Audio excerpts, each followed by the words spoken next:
DZRH, magandang umaga Pilipinas! Sa DZRH Radio, DZRH TV at DZRH Online, kasama si Kuya Angelo Palmones. Magandang umaga Pilipinas!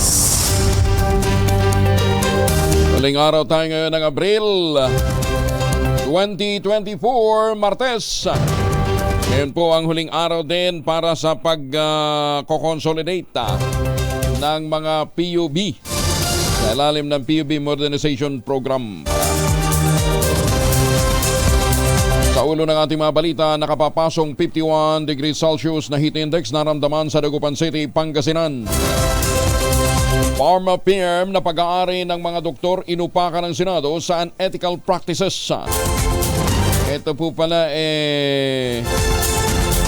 yung Belkens. Mga mapagsamantalang negosyante binalaan ng Kamara. Ang sabi ho ng Congress moderator greed. Samantha Kantantan, pinuri ng Kamara sa pagbabalik ng Philippine fencing sa Olympic stage. Babaeng dalaw naman sa New Bilibid Prison sa arestado dahil sa shabu na itinago sa kanyang sex organ. Lolo patay sa sunog sa Olongapo City. Bagong balita, bagong impormasyon, kasama si Kuya Angelo Palmones. Magandang umaga Pilipinas! Kasama natin ang buong radyo natin FM nationwide ng ating action radio station sa Luzon, Visayas at Mindanao. 91.7 FM radio sa Cebu at 94.3 FM sa Jensan. Sa detalye ng mga balita, nagtala ang Dagupan City, Pangasinan ng pinakamataas na heat index, umabot ng 51 degrees Celsius kahapon ayon sa Pag-asa.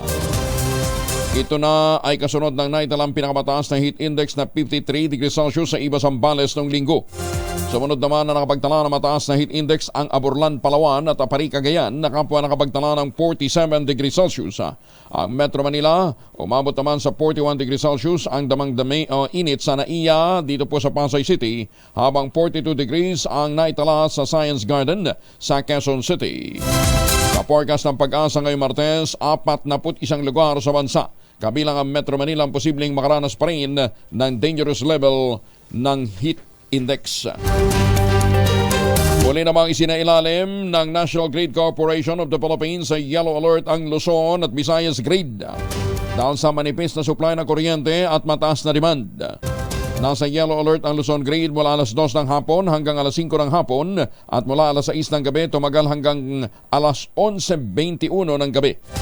4 na planta ang naka-force outage sa Luzon mula panoon 2023, 4 sa pagitan ng Enero hanggang Marso ng 2024 at 13 naman simula nitong Abril. Inilagay din sa ang Visayas Grid sa yellow alert simula alas 1 ng hapon hanggang alas 4 ng hapon at mula alas 6 ng gabi hanggang alas 7:56 ng gabi. Posibleng magkaroon ng brownout dahil sa taas ng demand ng kuryente sa gitna ng nararanasang El Nino. Ayon kay Energy Assistant Secretary Mario Marasigan, bunso dito ng pagpalya ng mga power plant na nagre-resulta ng pagnipis ng supply ng kuryente. Pero sinabi ni Marasigan na maaari namang maiwasan ang power outages dahil sa nakalatag na mga contingency measures ng ahensya. Inamin din ng DOE na nagkamali sila sa naunang pagtaya dahil pumalo sa peak highest demand ang supply ng kuryente noong Abril 24, nalagpas ito ng higit pa sa 100 megawatts. Nananawagan naman si Senate President Mig Zubiri na agad ibalik ang Hunyo hanggang Marso na school calendar sa gitna ng sobrang init ng panahon. Ayon kay Zubiri, kung kakayanin na ipatupad sa susunod na pasukan ang lumang school calendar, huwag nang hintayin ang school year 2025-2026. Bukod niya sa delikado sa kalusugan, hindi na nakapagpopokus sa mga estudyante sa kanilang pag-aaral dahil sa matinding init.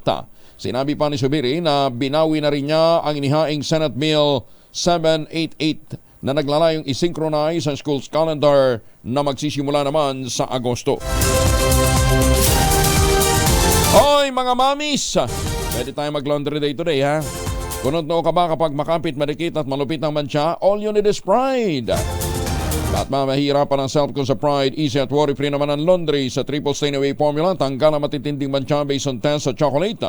Modern Sabon on Cotton, gawa po ito ng ACS. Magandang umaga, Pilipinas! Nagpatawag naman ang investigasyon in aid of legislation si Senator Jingo Estrada matapos na mabisto ang kaduda-dudang practice ng isang pharmaceutical company na sangkot sa prescription for sale. Sa privilege page ni Senator Jingoy, tinukoy niya ang pharmaceutical company na Belkensa Pharma na nagbibigay ng napakalaking rebate sa mga doktor na inirereseta ang gamot para sa mga pasyente nila. Batay sa report, namigay din ng luxury car, mamahaling relo, hotel at condominium accommodation ang naturang kumpanya sa mga doktor kapalit ng pagrekomenda ng kanilang brand ng mga gamot para sa hypertension, diabetes at antibiotics. Una ng binanata ni Dr. Tony Leachon ang naturang kumpanya at ang mga doktor na sangkot dito dahil sa paglabag sa ethical standards ng Philippine Medical Association at Hippocratic Oath. Nagbabala din si House Speaker Martin Romualdez dahil sa mga mapagsamantalang negosyante at mga middleman na tinawag niyang matakaw at gahaman sa kita. Harap na patuloy na pagtaas ng presyo ng mga bilihin sa bansa. Ang pahayag ay ginawa ni Romualdez kasunod naman ng resulta ng isinagawang investigasyon ng House Committee on Trade and Industry na malaki ang diferensya sa farm gate price sa mga agricultural product at iba pang mga pangunahing bilihin kumpara sa retail price o presyo sa mismong merkado. Sinabi ni Romualdez na nadidismaya siya sa kawalan ng aksyon ng Department of Trade and Industry at ng Department of Agriculture hinggil sa pagtaas ng presyo ng mga bilihin sa bansa. Abiso pa ng House Speaker sa mga mapagsamantalang negosyante at mga middleman, moderate your greed at maging responsable o rasyonable sa paghihirap din ng mga ordinaryong mamamayan. Umirit naman ang Department of Agriculture sa Pangulong BBM na bigyan sila ng bumper fund na pambili ng bigas at iba pang mga produkto na ibinibenta ng mura. Kinumpirma ito ni Agriculture Assistant Secretary Paz Benavides sa public hearing ng House Agriculture and Food Committee. Sa ilalim ng Price Act, sinabi ni Benavides, pwede silang magkaroon ng bumper fund para makabili o makapag-import ng bigas at iba pang mga agri-prime commodities at basic necessities. Permado na niya ni Agriculture Secretary Laurel ang IRR at hinihintay na lamang na aprubahan ito ng Pangulong Marcos. Sinabi pa ni Benavides na ilalabas nila ang stockpiles ng agri-products sa Kadiwa Store at iba pang retail markets oras na magkaroon ng price manipulation. Ang problema dito, hindi ba't yun yung naging issue sa NFA Sa halip na ibenta ng mura, binenta nga ng mura sa mga middleman. Wala pang bidding. Pag-aaralan naman ng Department of Agriculture ang panukalang ibalik ang regulatory power ng National Food Authority para magbenta ng murang bigas sa merkado. Sa pagdinig ng House Committee on Agriculture and Food, tiniyak ni Undersecretary Christopher Morales na tatalakay nila ang mungkahin ni Congressman Erwin Tulfo. Sa ilalim ng Rice Tarification Law, bawal nang magbenta ang NFA ng bigas sa mga pamilihan at limitado ang mandato nito sa pag-iimbak para sa panahon ng kalamidad. Sinabi rin ni NFA Deputy Administrator Mario Andrada na bawal silang makilahok sa Kadiwa program para sa pagbebenta ng mga murang bilihin. 11 minuto na makalipas sa ang alas 4 ng umaga. Sa showbiz muna tayo. Alam ba ninyong sina Richard Gutierrez at Marvy Imperial lagi daw magkasama? Laging nilalanggam. Hala? Sino sa kanilang diabetic? Dok, detalye na balita mula kay Marley Anlino. Marley, good morning! Gising na ang showbiz! Rampa na Pilipinas! Good morning, Kuya Angel. Mukhang tuluyang nakalimutan na nga ni Richard Gutierrez ang dati niyang misis na si Sara Labati. Paano naman daw kasi ay super sweet, maalalahanin at talaga namang mapagmahal ang bago nitong jowa na si Barbie Imperial. Wala pang kumpirmasyon, wala pang pag-amin mula sa dalawang nagmamahalan. Pero ang chika ay lagi silang magkasama. O di ba nga Kuya Angel. Kailan lang ay nakita silang magkasama sa Amanpulo at sweet ang dalawa. Hindi lang yan. Madalas din daw na dumadalaw itong si Richards sa bahay ni Barbie Imperial.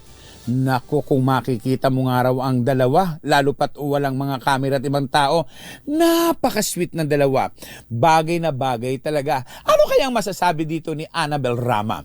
Well, yan ang ating DZRH Showbiz Status News. Ito po ang inyong RH47, Morley Alinio. Tuloy-tuloy sa pagbabalita, tuloy-tuloy sa serbisyo. Sama-sama tayo, Pilipino! Babu! Maraming salamat, Morley. Inggit ka lang. 12 minuto na makalipas ang alas 4 ng umaga. Arestado naman ang isang babaeng nagtangkang magpuslit ng illegal drugs sa pamamagitan ng pagtago nito sa kanyang ari sa New Bilibid Prisons. Ayon sa Bureau of Corrections, bibisita lamang sana sa suspect na si Wilmar Castro ang kanyang pinsan na PDL. Pero una rito, nakita pala siya ni Corrections Officer Eberlyn Pingian na tila may ipinapasok na bagay sa kanyang maselang na bahagi. Dahil dito, nagsagawa sila ng strip search kay Castro. Pinay-squat ito ng ilang beses hanggang sa lumabas ang hinihinalang droga sa loob ng kanyang ari. Kasunod nito, binigyan ni Bucor Director Gregorio Catapang ng spot promotion si Pingian dahil sa ipinamalas nitong galing sa trabaho, lalong-lalo na ang pagmamanman sa mga katulad na mga nagpupuslit ng illegal drugs. Di ang bagsik nun. Bagsik nung gamot na yon. Ng illegal drugs na yon. Ay, sus, may ginoong buhay naman talaga. Oh. Palalakasin pa ng gobyerno ang kampanya laban naman sa illegal drugs sa pamamagitan ng Revitalized Police Program. Ayon kay Interior and Local Government Secretary Benhur Abalos Jr., pagtutuunan ng PIDEA, ng Philippine National Police at ng NBI ang kanilang anti-drug campaign sa mga barangay. Sa pamamagitan nito, sinabi ni Abalos na mas magiging komprehensibo, mas detalyado ang pagsawatan sa illegal drugs. Inihalimbawa ng DILG Secretary ang kanyang direktiba sa PNP na isentro ang atensyon sa isang lugar sa Muntinlupa City kung saan talamak ang illegal drug trade. Rumenta niya ang mga pulis ng bahay sa lugar, nakipagkaibigan sa mga kapitbahay at matapos ang ilang buwan, bumaba ang bilang ng krimen at nawalis na ang mga drug pusher. Sinabi ni Abalos na 28,000 barangay sa buong bansa ang malinis na ngayon sa illegal drugs. Maganda umaga, Pilipinas! Alas 4:15 ang oras sa buong kapuluan. RH number 1. Ay mga misis, ang oras sa buong kapuluan, 18 minuto na makalipas sa alas 4 ng umaga. Amoy araw ba si Bonso pag-uwi galing ng eskwela? Ay, alang pasok kayo mga estudyante, alang face-to-face muna ha.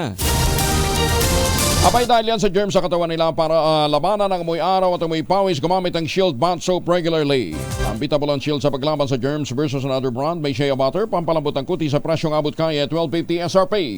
Kaya mga misis, I challenge you, subukan ng Shield Bath Soap, galit sa sakit, may malasakit, sulit na sulit. Mahiwagang tunog. Ito na ang ating mahiwagang tunog. 5,000 ang naghihintay na premyo para po sa mga text line participants natin at ang masasali online 5,000 din. So a total of 10,000 pesos. Ha? Ito na ang ating mahiwagang tunog.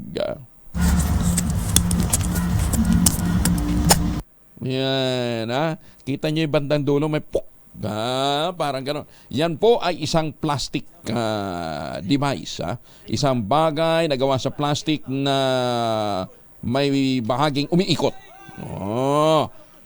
Wag naman, dumi naman ang isip nyo. Hindi condom yan. Dinidiretso ko na kayo. Gawa sa plastic na may bagay na may bahagi na umiikot. Yan. Pag binigay ko sa inyo ang kung saan tumatatagpuan, alam nyo na kaagad. Basta sumikat ito recently. Kasi may gumamit na hindi naman dapat siya gumamit. At hindi pa nag-shield bath soap bago ginamit, pambira ang buhay ito. So usually ang mga gumagamit nito, nagdi-disinfect na kanilang mga kamay, gumagamit ng shield bath soap, ayan ha, to shield them from microbes o from dirt. Ayan ha. Ayan ang clue. Tapos ang prinsipyo doon pinaikot. O kaya nag-produce ng sound, pinaikot yung isang bagay na umiikot doon sa bagay na gawa sa plastic. O yan, klaro. Ang inyo po masagot, pwede nyo ipadala na online, pero kailangan may sharers badge kayo ha. So i-share nyo muna yung ating page bago ho kayo sumagot. O dili kaya pwede kayong sumagot text line 0919-282-6.5. Sundin ang tamang format ng pagte-text, empty space, name slash, address slash, contact number slash, at ang inyong sagot. ₱1 lamang po maaaring mag-text sa ating text line. Gamit po naman ang inyong mobile number.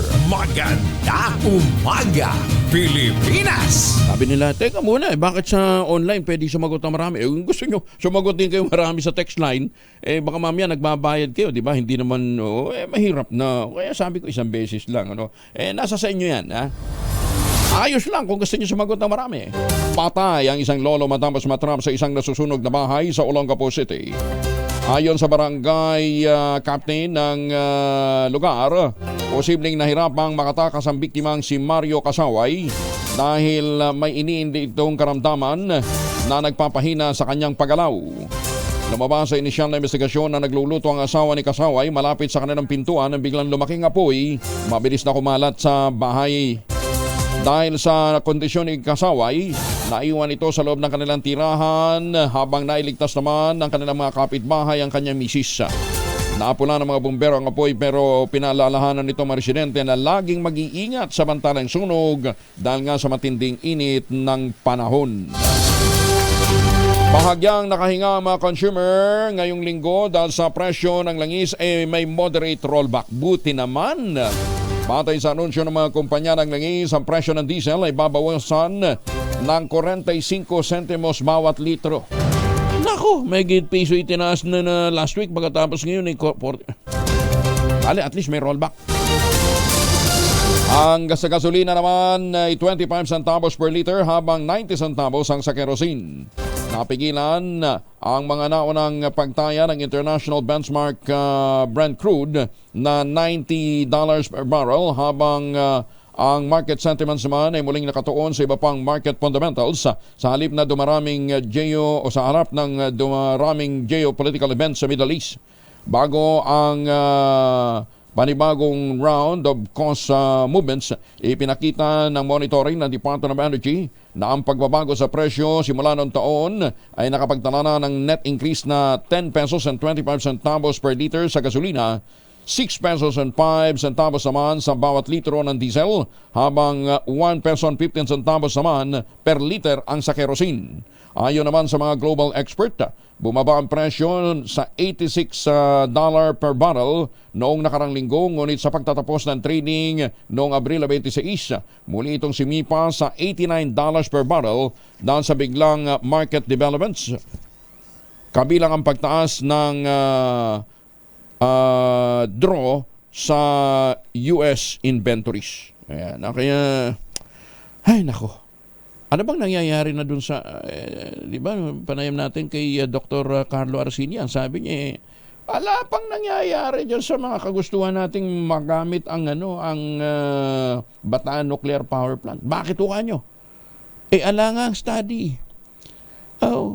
Yung pondo na galing sana sa South Korea para magtuloy-tuloy yung malaman kung pwede bang buksan yung Bataan Nuclear Power Plant, naglaps na dahil sa pagtuturuan at pagpapasahan bago pa man gawin ang feasibility study. Maganda umaga, Pilipinas! Nanawagan naman si Speaker Ferdinand Martin Romualdez sa matinding paglaban ng mga nasa likod ng cyber attack sa mga ahensya ng gobyerno. Sa kanyang talumpati sa muling pagbubukas ng sesyon nitong Lunes, binigyan din ni Speaker Romualdez ang kahalagahan na harapin ang cyber threat na nagmumula sa ibang bansa o kahit yung nandito sa loob ng Pilipinas. Ayon kay Romualdez, panahon na para labanan ng cyber warriors na umatake sa ating mga institusyon, nandito man sila o nasa labas ng bansa. Iginit pa ni Speaker Romualdez ang kahalagahan na mapalakas ang cybersecurity upang maprotektahan hindi lamang ang gobyerno kundi ang bawat Pilipino. Kamakailan inatake ang Philippine Health Insurance Corporation o PhilHealth, yan din ang website ng Philippine Statistics Authority, ang Department of Science and Technology at maging ang Bureau of Customs at ang Philippine National Police. Noong Setyembre ng 2023, na-ransom attack naman ang server ng PhilHealth na humihingi ng $300,000 ang hacker kapalit ng ninakaw nitong mga impormasyon. Nang hindi magbigay ng ransom ang gobyerno, inilagay ng ang mga ninakaw na impormasyon sa dark web. Sinabi naman ng PhilHealth na nakompromiso ang datos ng may 13 to 20 million na may individual dahil sa naturang pag-atake. Hindi rin nakaligtas ang website ng Kamara. Inatake noong Oktubre ng 2023, inunit pa nitong Marso at 13, pero naharang ang pag-atake sa mga naglalayong gawing inaccessible sa publiko ang naturang website. Baka akala nyo high-tech ho ha. Ito. Ito example ho ng scam na kumakalat ngayon gamit po ang tawag dito, internet. O kaya yung short messaging. Globe reminds you of your current points sa account. Tapos expiring today. Tapos sasabihin, para i-redeem, meron kagad link. Huwag ho ninyo i-click na yun. Maniwala ho kayo. Baka kung meron ho talaga kayong points, na hostage na, nanakaw na nitong mga walang hiyento. Walang magawa sa buhay. Pero pa ito, PH Postal IT. Nakatanggap din ako ng ganito. Tingnan nyo yung number, pagka tinext nyo yun, tinawagan nyo, ala namang sumasagot. Yan. Kaya wag ho ninyong wag ho kayong maglilink, pipindot basta-basta ha. Dahil ang dami ho talagang mga manloloko ho ngayon na hindi ko maintindihan bakit ba nananatiling buhay itong mga demonyo to, maghahanap buhay na lang din at gumagawa pa ng mga kabalbalan. Lord, baka naman pwede nyo nang unahin itong mga walang yan to. Mga perwisyo po ito sa lipunan. Ba't nga ba si Lord? Si Taning yatang kukuha sa mga walang yan to Maganda umaga, Pilipinas!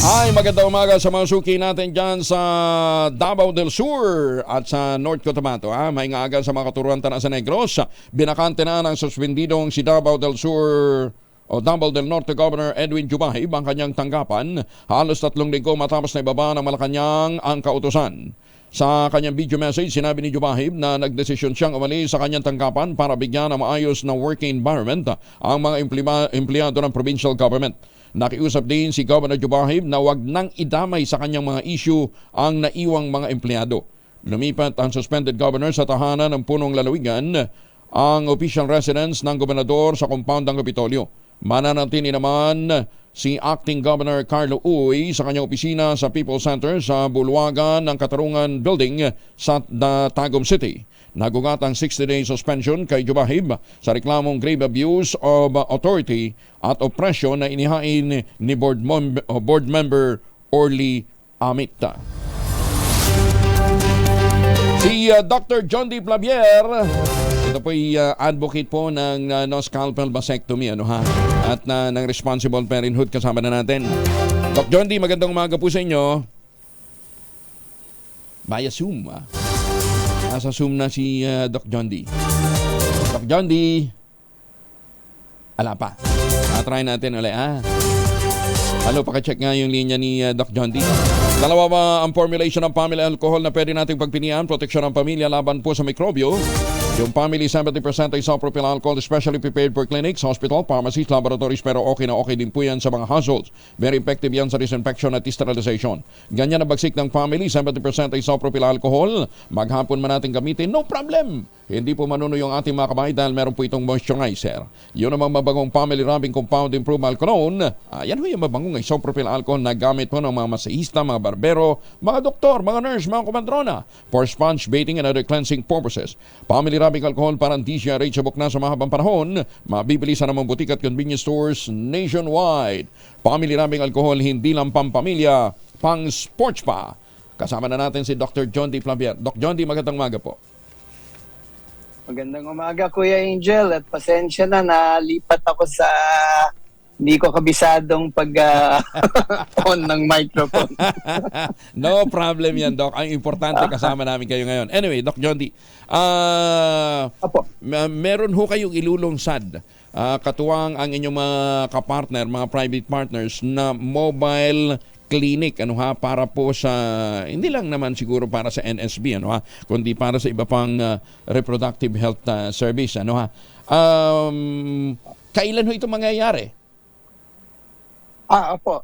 Sa Mayo 8, meron tayong mga kasama sa DKT Philippines Foundation sa programs nila. Nagmula to, Kuya Angel, pwede ko ba ikwento ng konti? Yes, please. Kasi mahigit 3 taon na sila na nag-iikot, nagdadala ng serbisyo sa iba't ibang probinsya at lalawigan ng ating bansa.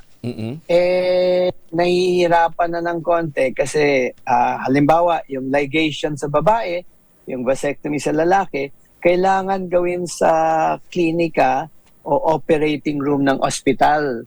Kuminsan hindi priority yung ligation at vasectomy, kaya hindi na gagamit sa ospital nila. So, minabuti ng ating mga kaibigan sa DKT Philippines na magtatag ng isang bus na doon mismo pwede mag-opera at gumawa ng vasectomy. So, bus talaga ito. So, sa tanong... Talagang bus ayan, po. nakikita na. Bus nga, Oo. So, anong meron doon sa bus? May kwarto, may lugar na pwede mag-opera. Kayang-kaya nila mag-ligate ng kababaihan at saka vasectomy sa mga lalaki. Tapos meron na rin waiting room dyan, may recovery room. So, kumpleto na po. Madalas ang plano nila nakikiusap sa mga ospital kung puno yung operating room, andun sila sa paradahan ng ospital, pwede pa rin magbigay ng serbisyo. Ang ligation kasi yun medyo surgical procedure yan kaya nga pakiusap natin sa mga lalaki, sa halip na si Mrs. ang magpa-ligate, mga mister na magpa-NSB. Kasi mas mabilis yung recovery sa NSB at napakabilis ng procedure. Wala ho kaming mobile clinic dito nung ako po yung magpa-NSB, kaya sa opisina po ni Dr. Jotaro ako tinira. Habang nagko-commercial. Andali. Pagkatapos ng commercial, balik sa programa. Ganun lang kasimple. Kaya kung kayo happy na sa bilang ng inyong mga chikiting, magpa-NSB na po kayo. So, Doc, balikan natin. So, paano mangyayari nito? Pwede mag-request ang mga LGU? Paano magiging procedure? Nakakahiya sabihin na pwede pa mag-request, pero lumabas na yung balita na merong ganyang serbisyo. Kaya ngayong buong taon, meron na lang yatang 4 na linggo na bakante. Bawat linggo may pangako na napuntahan ng mga lugar. So iikot talaga itong bus. Ngayon sa Luzon pa lang po. Pero ang dasal namin ay makakatawid ng Roro, makakapunta sa iba pang mga lugar kagaya sa Visayas at yung paborito natin sa North Cotabato sana, Kuya Angel. Okay. Doc, paano yung mga doktor na kasama dito? Sino nagbabayad sa kanila? Okay. Yung DKT Foundation merong mga kaibigan na mga gagamot. Dito sa bus natin, si Dr. Louie Garcia, isang suki na natin yan, na mahal ang programa. Kagaya yung ni Dr. Sam Irastorza na gumawa sa inyong vasectomy. Siya yung dating presidente ng Philippine Urological Association. Para lang sabihin na mga batikang manggagamot tumutulong sa DKT Philippines. At para sa bus na to, si Dr. Louie Garcia ay palaging kasama nitong bus. Ang alam ko nga, baka siya pa magmaneho paminsan-minsan. Wag naman, lagyan niyo naman ng driver. Dok, teka muna. Yung serbisyo ba nito, may bayad? Wala po. Ayan. Wala pong bayad dyan. Yan. Tapos Libre. yung mga taga-LGU mula sa kanilang mga barangay papunta sa paradahan nitong bus, madalas sila na bahala doon. At itong sa Binangonan, Rizal ho, na gagawing unang serbisyo nitong bus. Mukhang si Governor Inares po, maraming tulong na binibigay. Okay. At kagandahan ho nito, again ha, para sa mga gagabil ng NSB service o kaya ng legation, libre po ito. Ayan ha, wala silang sasagutin. Baka nga mamaya, mapikon pa si Doc John, bigyan pa ho kayo ng pang-araw, pang gasto sa isang araw eh. So ayan ha, so wala na katwiran, Doc. Apo. Wala nang katuwiran, Doc, na hindi sila makapunta sa clinic o kaya sa mga ospital kasi kayo na mismo ang pupunta sa kanila. Apo. At saka tuwan-tuwa ho kami sa tulong nyo, Kuya Angel, kasi may nakatabi pang pera na tulong pa rin sa mga magkakaproblema. Kung sakali, dahil nga kokonti ang nagkakaproblema, yung pondong binigay nyo, meron pang andun na natitira. Pero hindi namin gagamitin yan sa mga pang-inom ko, mga hindi dapat. Para lang sa pasyente po. Teka, Doc, para kang nagpaparinig. para ba sinasabi mo? Nasa banner nyo, nagigilty ako eh. Para ba sinasabi nyo, kulang na, dagdagan na natin, maubos na. Anyway, sige Doc, tingin pag-isipan natin ha. Pwede bang i-advance yung ating 13th month pay? At maibigay dito sa kampanya ni Doc John D. Doc John D, eto ngayon ha. Baka sabihin nila, ayan ha, doktor yan ha. Nag-i-endorse yan ng isang commercial product, o kaya baka unethical yan. Doc, ikaw na nga sumagot. Lugi pa nga sa inyo eh. Maganda ho yung post ni DOH Secretary Ted Herbosa ho. Siya ho nagpaliwanag ng ginagawa ng DKP Philippines na isang pamilya to. Na totoo, may bahagi yung kumpanya na kumikita, yung trust, condom, pills, mga ganon, kumikita ho yun. Pero yung kita, hindi ho napupunta sa bulsa ng mga investor o mga gusto yumaman lang. Binabalik ho ng kumpanya pangkawang gawa. So merong pang kalakal, kumikita, pero yung bahagi ng pamilya ng DKT po, meron din mga kawang gawa, kagaya nitong bus. Kasi yung gastos na para sa bus, gagamitin din yung pondo ng DKT. At para mas maliwanagan ho sa kanila, yung bahagi na kumikita, yung mga pills at mga condom, mapapansin nyo na yung serbisyong libre, mababawasan pa yung kliyente nila. Kasi kung magpaligate, magpabasectomy, mawawalan ng bibili. Para lang makita na ang intensyon ng DKT, hindi para kumita, pero magbigay ng serbisyo. So yun yung mahabang paliwanag na kami po, pati si Secretary Ted Herbosa, tumutulong sa DKT dahil sa bahaging ito na ang pinupuntirya nila ay yung ang pakiusap ni Secretary Ted na iiyak kami at nalulungkot dahil sa Pilipinas dumadami ang batang buntis. So kailangan ng mga kumpanya na kagaya ng DKT Philippines para tugunan itong trahedya ng mga batang nabubuntis na sana yung mga lalaki naman ang tumulong na huwag sila makabuntis ng kanilang misis o kung sino man. Para ma-manage natin ang populasyon. Kasi, di ba, ang sinasabi nga natin, ang anak ay kayamanan. Totoo, ang anak ay kayamanan. Pero kung hindi nyo kayang pakainin, hindi nyo kayang bigyan ng tahanan, nagiging pambigat sa lipunan, hindi ho siya kayamanan. Gumagawa ho kayo ng kasalanan. Hindi, gumagawa kayo ng kasalanan. Mantakin mo, maglalabas kayo ng supling sa mundo na hindi nyo kayang pakainin. Kasalanan ho sa Diyos yan. Di ba? Kaya hanggat meron pinapahirapan yung mga bata. Hanggat meron hong intervention, wag ho ninyong ipasa sa misis. Mga lalaki, dapat manindigan kayo. Di ba? Kung kontento nyo kayo sa bilang na inyong chikiting na kaya nyong pakainin, bigyan ng magandang kinabukasan, mapag-aral, magpa-NSB na ho kayo. Ayan, pupunta ho. Tapos sasabihin nyo iba, hindi, nag-i-endorse ka ng NSB.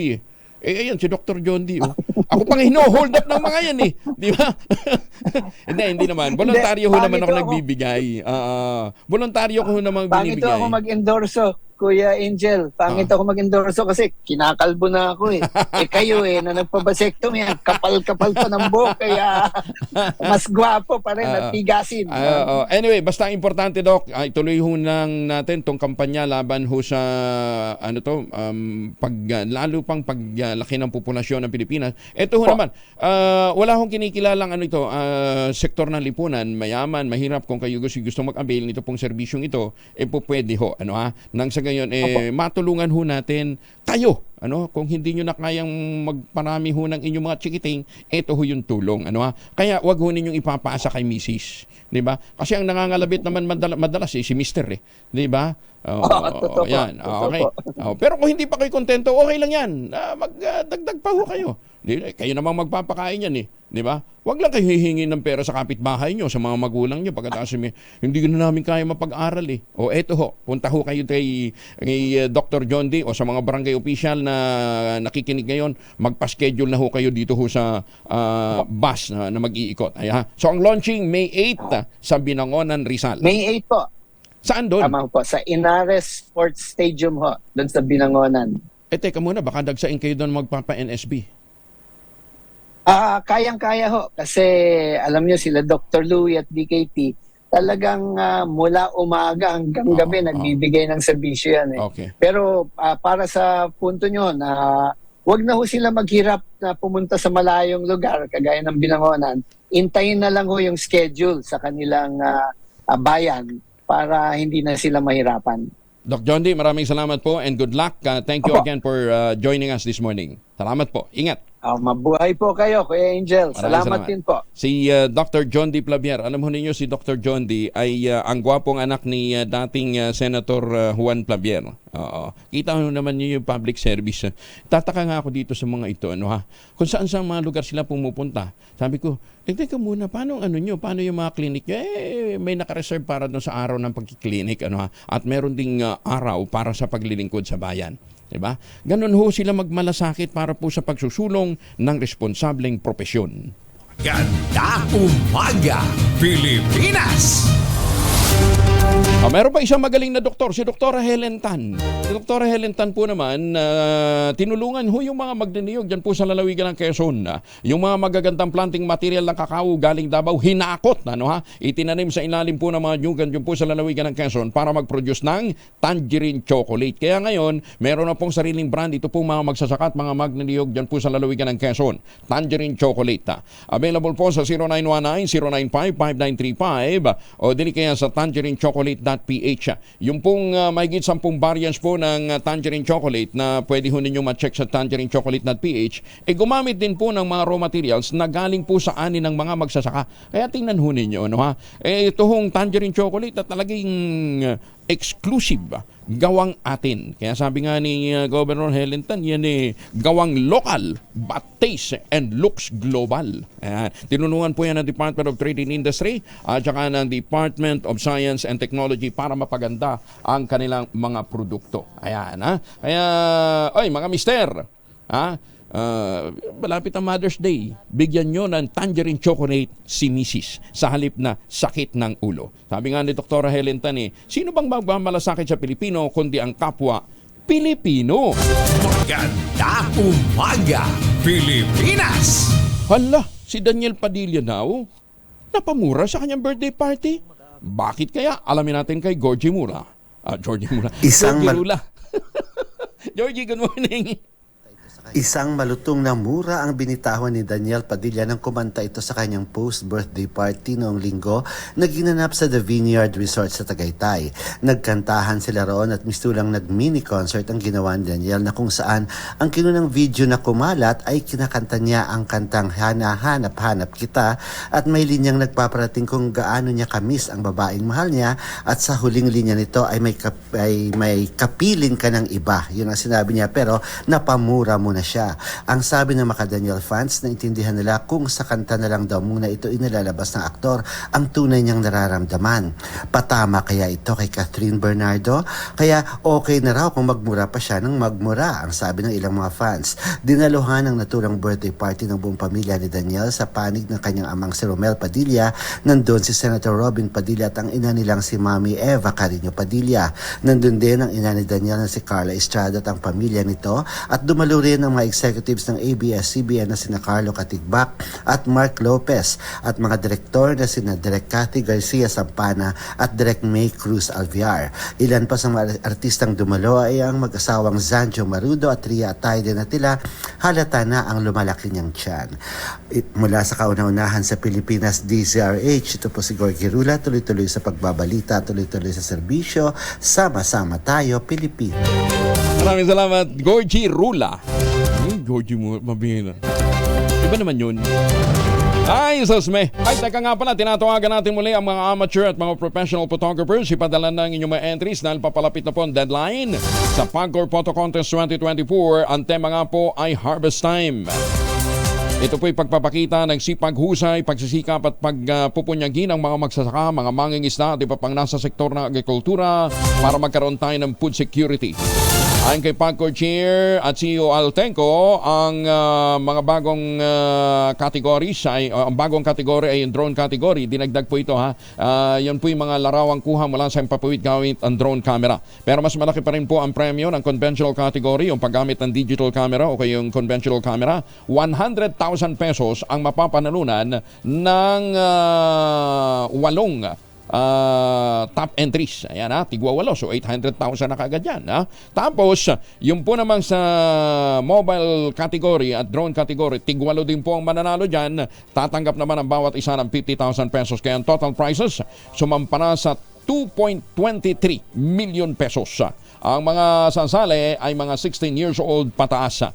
At ang makuha ay mula dapat August 1, 2023 hanggang July 31, 2024. Ipadala ng inyong mga entries sa www.pagcor.ph/photocon 2024. Climate emergency pinadedeklara sa bansa sa gitna ng narararasang El Nino. Detalye na balita mula kay Giselle Ricaport, RH15. Giselle, good morning. Good morning, Kuya Angel. Nanawagan ng isang environmental group sa gobyernong magdeklara ng climate emergency sa gitna ng narararasang El Nino phenomenon. Ayon sa Center for Energy, Ecology and Development, hindi lang delikado sa kalusugan ng global boiling kung ilarawan ng United Nations, kundi maging sa water supply at food security ng Pilipinas. Sinabi ni CED Executive Director Jerry Arantes na dapat itong mapaglaan ng pondo at hindi uubra na mamigay lang ng ayuda ang pamahalaan. Binanggit pa ng grupo ang isang pag-aaral kung saan lumitaw na 3 trilyong dolyar yung magiging pinsala ng El Nino sa mga bansang tatamaan ito, lalo na daw sa tropical region kung saan kabahagi ang Pilipinas. 7 probinsya at higit 100 syudad at bayan ang nagdeklara ng state of calamity sa Pilipinas dahil sa tindi ng pinsala ng El Nino phenomenon. Para sa kauna-unahan sa Pilipinas, DZRH, Giselle Ricaport, tuloy-tuloy sa pagbabalita, tuloy-tuloy sa serbisyo, sama-sama tayo Pilipino. Maraming salamat Giselle. Samantala, umapila naman si Senator Amy Marcos na agad na imbestigahan ng Senado kung paano pinaghandaan ng gobyerno ang El Nino. Ayon kay Senator Amy, kailangan tugunan ang hinaing ng mga nasa sektor ng agrikultura dahil sila ang pinaka-apektado ng tagtuyot.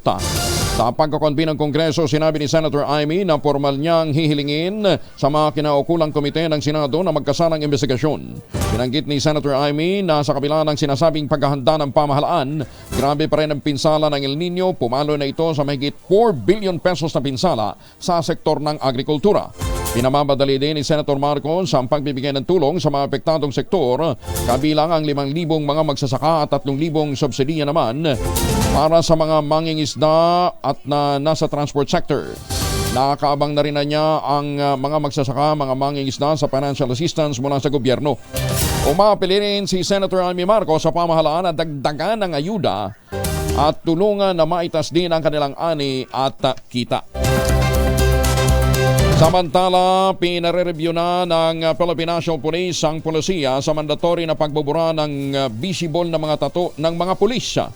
Inatasan ni PNP Chief General Romel Marbil ang Directorate for Personnel and Records Management na muling pag-aralan ang naturang regulasyon sa mga pulis bago ito mahigpit na ipatupad. Kasi yung grupo ho ng IMEC wala nang ginagawa kundi maghanap ho ng tato o dili kay mga nagte-text, ano ha? Oo nga naman, halimbawa may ginagawang surveillance o whatever ho yung pulis. Pagkatapos piperwisyuhin ka, tatawagin ka bigla ng mga nakabuntot na IMEG, ano ha? Tapos di ba, may mga nadidisclose tuloy ng mga operasyon. Ito'y bilang konsiderasyon ng PNP Chief na posibleng maging problema sa kalusugan ng mga pulis sakaling sumailalim sila sa tattoo removal procedure.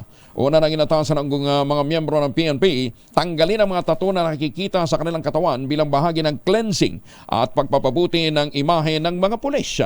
Samantala, bagamat pinigil muna ang implementasyon ng pagbura ng mga tattoo ng mga pulis, mananatili naman ang mahigpit na panuntunan ng PNP sa pagtanggap ng mga aplikante na may tattoo sa katawan. Ayan, pwede pa yung mga papasok pa lamang, yan ang higpitan. Pero yung mga nakasuot dati na gumagamit ito, halimbawa, dati yung nasa intelligence, may edad na ngayon, may diabetes, halimbawa, pagkatapos saka mo ipapatanggal yung tattoo, magkakaproblema nga naman ho kayo.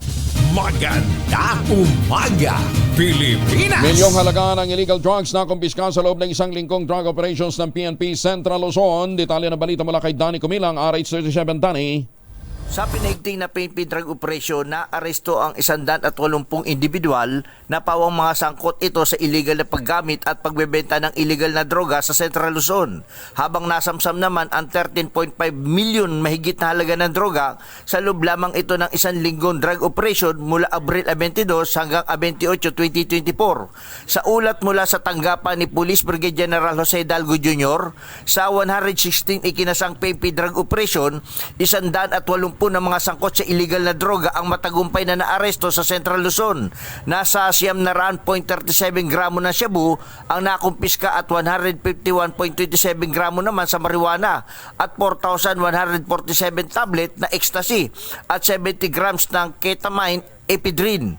Sa kabuuan, nasa 13,540,551 pesos ang nakumpiska, samantalang pinuri at pinasalamatan naman ni Police Brigade General Jose Dalgo Jr.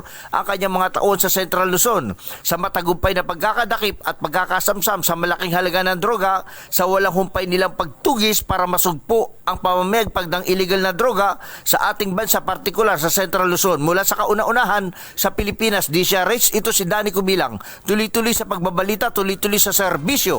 Sama-sama tayo, Pilipino! Maraming salamat, Danny. May paaba kay kayungan sa ating makababayan dyan po sa Pampanga.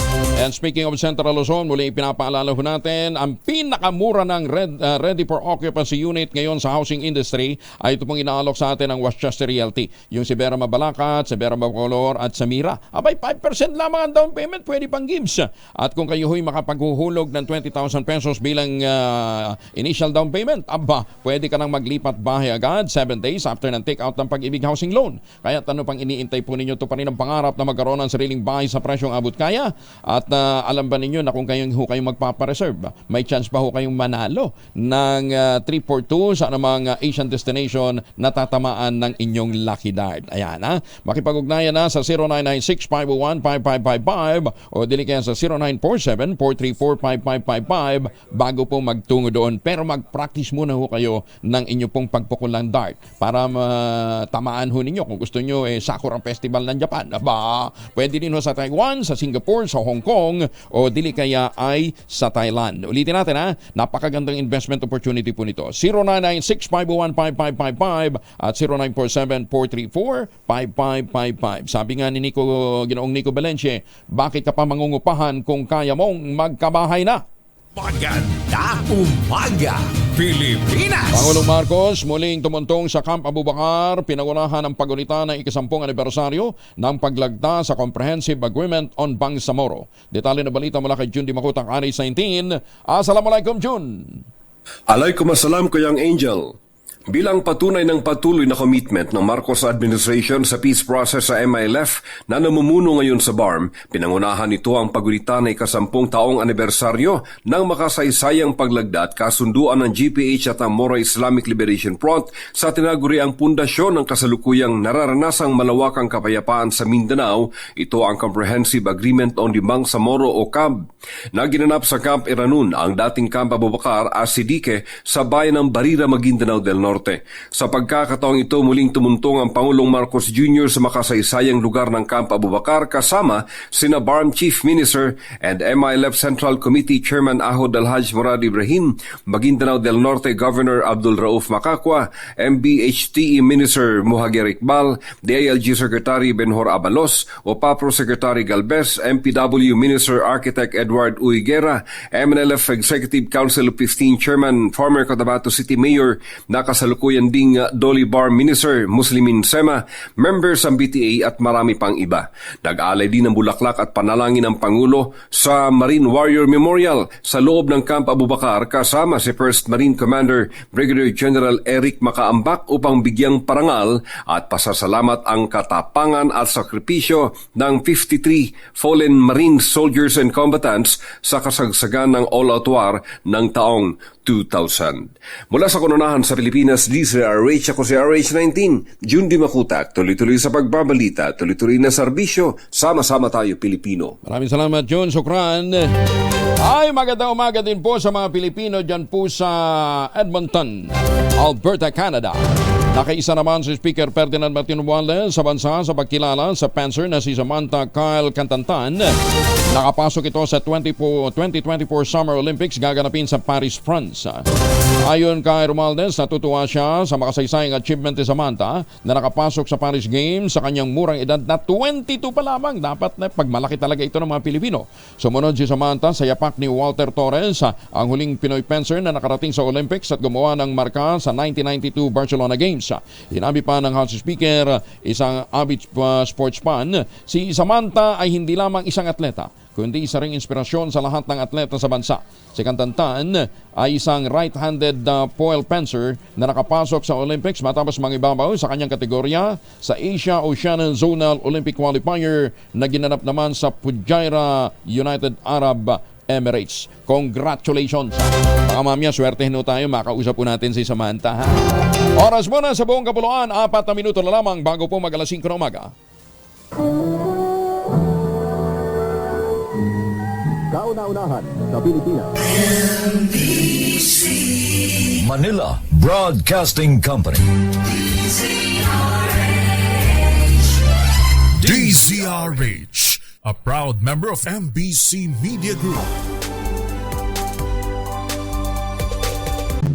Sama si Kuyang Angelo Palmones. Magandang umaga, Pilipinas! Ay, para magandang ating gising, dapat maganda tulog. Mag-ultabayo kasi kayo. Ang kauna-unahang postbiotic food supplement na rekomendado ho ng mga doktor, rehistrado sa Food and Drug Administration. Ang ultabayo po ay malaking naitutulong para ho tayo magkaroon ng magandang tulog. Siyempre, pagka magandang tulog, magandang gigising. Kasi pinapasok po nito sa ating katawan yung tinatawag na microorganism. Base po ito sa clinical trial na ginawa po ng mga Hapon, ng mga doktor sa Japan. Pumapasok po yung mga organismo na nagpapa-activate sa commander ng ating immune system. Yung plasmacytoid dendritic cell.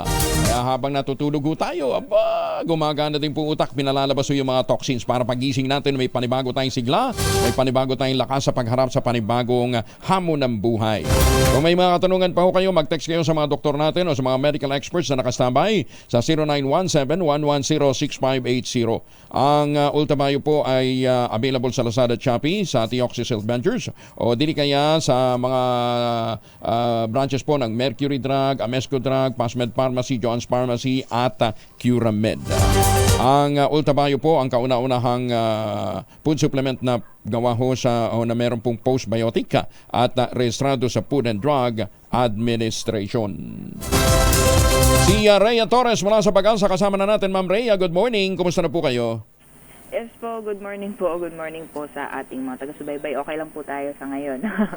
So, sa magiging lagay po ng panahon natin ngayong araw, ilang areas po ng Mindanao posibleng makaranas ng mga pag-ulan dulot ng epekto ng Intertropical Convergence Zone or ITCZ. Kaya sa areas po ng Davao Region, Surigao del Sur, South Cotabato, Sultan Kudarat, Sarangani, Zamboanga del Sur, Zamboanga Sibugay, Basilan Sulu at Tawi-Tawi. Asahan po natin ang mga posibilidad na makakaranas po ng mga kalat-kalat mga pugulan, pagkidlat at pagkulog ngayong araw. Samantalang sa Metro Manila at sa nalalabing bahagi naman po ng ating bansa, patuloy pa rin mararanasan ang mainit at maalinsangang panahon. Di ba na lamang yung mga tsansa ng mga isolated o mga panandali ang buhos ng ulan, kadalasan po yan sa hapon o sa gabi, dulot naman ng mga localized thunderstorms. Sa ngayon po, wala naman tayong binabantayan na low pressure area o bagyo sa loob at labas ng ating Philippine Area of Responsibility. Kaya naman hanggang sa darating na weekend, asahan po natin magpapatuloy yung mainit na panahon sa malaking bahagi ng ating bansa. At wala din po tayo nakataas na gale warning, kaya malaya pa rin po makakapalaot yung ating mga kababayan na may mga maliit na sakyang pandagat. Agwat naman po ng temperatura ngayong araw sa Metro Manila, maglalaro mula 27 to 37 degrees Celsius, 18 to 27 naman para sa Baguio City, 27 to 32 para sa Metro Cebu at sa Metro Davao nasa 26 to 32 degrees Celsius. Para naman po sa heat index forecast ngayong araw, posible pong umabot ng 42 degrees Celsius heat index values po natin para sa Metro Manila area. And yung highest po na posibleng maranasan ngayong araw ay sa Dagupan City, Pangasinan, na abot po ng 49 degrees Celsius. Samantalang maraming pong mga more on areas po ng Luzon, posible pong makaranas ng mga nasa danger levels na heat index values. Kaya patuloy pong pinag-iingat yung ating mga kabayan, magdala po tayo ng payong at manatili po tayong hydrated. Mas mababa kasi kahapon pala 51 degrees sa Dagupan. Yes po, tama po. Mas mababa po compared sa kahapon. Okay. Nabahan naman ako. Pero yung heat index na namomonitor dyan sa Science Garden, representation yan ng buong Metro Manila o Quezon City lang? More on Quezon City lang po dahil mayroon din po tayong stasyon para sa NAIA. So yun ang po yung representation para sa... Hindi naman naglalayo eh. Yes po, tama po. Although may areas po kasi na nagkakaiba-iba po talaga. Depende po kung malapit po tayo sa karagatan. Then kung may kalayuan din po tayo. So may contribution din po or may factor din po yan. Sige. Ingat. Okay dyan. Kaya ako na itanong, yung Science Garden, nandyan lang malapit sa opisina nyo. Ako po, totoo. Okay, ingat, Ma'am Rhea. Thank you po. Maraming salamat po. Si Rhea Torres mula po sa Pag-asa. Kaya sa lahat ng mga may lakad ngayong araw na ito, siguraduhin ho ninyo na may pananggalang ho kayo laban sa init at pananggalang din ho laban sa mikrobyo. Family alcohol, dalawang formulation ng family alcohol na pwede nating pagpilian. Yung family 70% isopropyl alcohol, specially prepared for clinics, hospital, pharmacies, laboratories, pero okay na okay din po yan sa mga households. Very effective sa disinfection at sterilization. Ganyan ang bagsik ng family 70% isopropyl alcohol. Maghapon man natin gamitin, no problem. Hindi po manunuyo ang ating mga kamay dahil meron po itong moisturizer. Yun naman mabangong family wrapping compound improved alcohol. Yan ho yung mabangong isopropyl alcohol. Gamit ang mga masahista, mga barbero, mga doktor, mga nurse, mga komadrona for sponge bathing and other cleansing purposes. Family wrapping alcohol parang DZRH sa na sa mahabang panahon. Mabibili sa naman butik at convenience stores nationwide. Family wrapping alcohol hindi lang pampamilya, pang sports pa. 40 anyos na Turkish national patay sa pambubugbog sa Malasikip, Pangasinan. Masantos siya kabasani si Kemin sa ating mga kababayan dyan sa Pangasinan. Freddy. Makalipas ang 11 araw ng pakikipaglaban kay kamatayan sa Region 1 Medical Center sa Dagupan City ng biktimang nakilalang si Osgor Ogor, Turkish national, 40 anyos at naninirahan sa Barangay Kalbog, Malasiki, ay tuloy na rin itong binawian ng buhay matapos magtamo ng malubhang bugbog sa iba't ibang bahagi ng kanyang katawan. Sa ulat ni Acting Chief of Police Lieutenant Colonel Edgar Palaypay, bandang alas 7 ng gabi nagsasampay ng tuwalya sa likod ng inuupahang bahay si Lovely Rosario, live-in partner ng biktima, at habang nagiinuman naman sila Cesar Rosario at Dadoy Palagana sa kapitbahay nila nang lapitan at bastusin umano si Lovely, at nadat na naman ito ni Ogor at pinagtanggol ang live-in partner niya, subalit pinagtulungan umanong gulpihin ng dalawang dayuhan na pagkatapos dumadaing ito ng matinding sakit ng kanyang tiyan, agad namang dinala sa paggamutan at sumailalim sa operasyon, subalit binawian din ito ng buhay. Sa ngayon ay inihahanda na ng mga investigador ang kaukulang kaso laban sa dalawang suspek na ngayon hindi na matagpuan sa kanilang barangay. Mula sa Action Radio Pangasinan, ito si Freddy Fajardo, tuloy-tuloy sa pagbabalita at tuloy-tuloy sa serbisyo. Sama-sama tayo, Pilipinas. Maraming salamat, Freddy. Personal naman dumalo si Senator Lito Lapid sa pagbubukas ng Central Luzon Regional Athletic Association meet sa Tarlac Sports and Recreational Complex sa San Jose. Sa kanyang mensahe, binanggit ni Senator Lapid na sumali rin siya sa larong walkathon sa Aklaraan nung siya estudyante pa lamang sa Pampanga. Kaugnay nito, hinikayat din ni Senator Lapid ang Department of Education na pagabayuhin pa ang arnis de mano bilang isa sa mga sports na taunang palarong pambansa. Sinabi ni Senator Lapid na inakda niya na naging ganap ng batas ang Republic Act 9850 noon pang 2009 na idinideklara ang arnis bilang National Modern Martial Arts at Sports ng bansa. Binati naman ni Senator Lapid ang mga atletang kalahok sa palaro at kasama ni Senator Lapid ang kanyang anak na si Tiesa COO Mark Lapid sa nasabing event. Kaya malapit na malapit po ang Clara sa akin.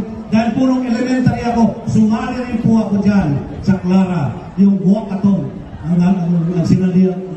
Ewan ko kung sino may, ayun, meron pala yung sasali sa walkathon. Meron po ako napasang batas na national sport. Sana po sa DepEd masama ang arnis de mano. Ito po ay Republic Act 9850 50. Yan po ang 2009. Naipasa po ang batas ng arnis de mano. Hindi po pwede karate, hindi po pwede taekwondo, dahil ibang bansa po ang nag-ano niyan. Hindi po kamukha ng arnis de mano galing sa Cebu, kay Mactan at Lapu-Lapu.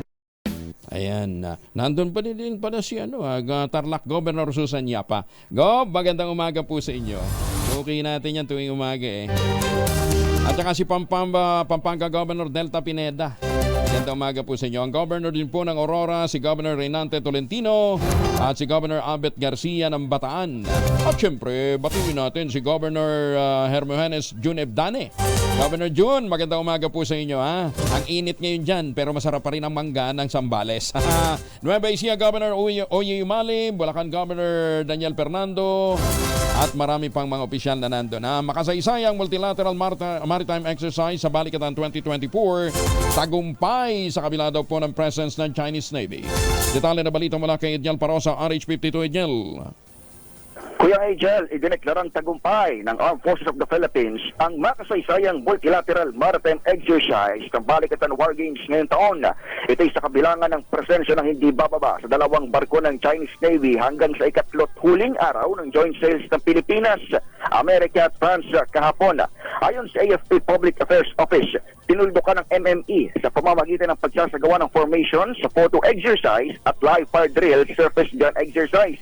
Sinubukan umano ng MME ang kakayahan ng tatlong Navy na magpaputok at makipag-communicate sa isa't isa sa gitna ng challenging na senaryo. Kinumpirma naman sa DZRH News ni AFP Western Command spokesperson Captain Ariel Coloma na lumapit na hanggang sa 4 to 5 hanggang 4 na nautical miles sa grupo itong People's Liberation Army Navy ships na may bow number 793 at 167 kahapon ng umaga. Pero wala naman muna itong napaulat na illegal na aktibidad. Batay na rin sa mga paunang impormasyon at gaya ng presensya nito sa joint sales noon din weekend.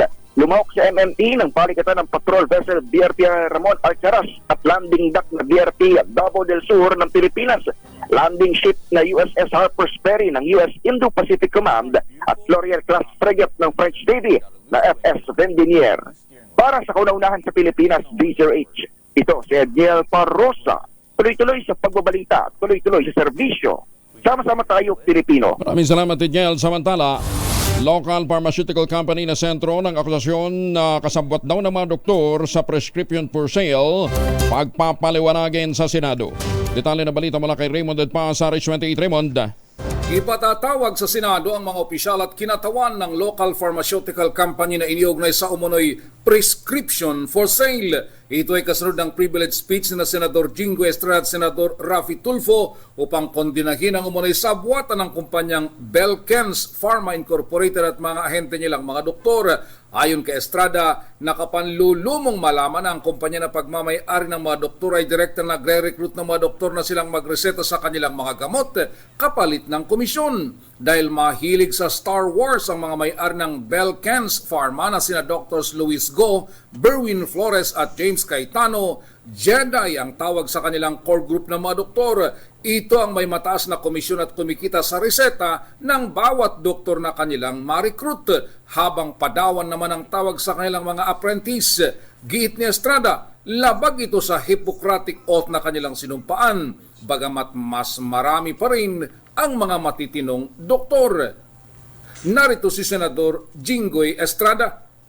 This practice becomes even more concerning when these doctors are also required to meet a quota for the number of prescriptions they give out. This type of behavior is not only unethical, but also prejudicial to the well-being of Filipino patients.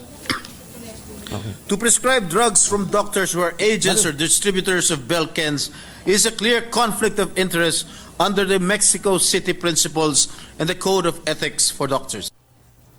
Kinastigo naman ni Senador Tulfo si Health Secretary Ted Herbosa dahil sa animoy pagtatanggol sa gawain ng mga doktor dahil may mga generic drugs umanong hindi singbisa ng mga mamahaling branded na gamot.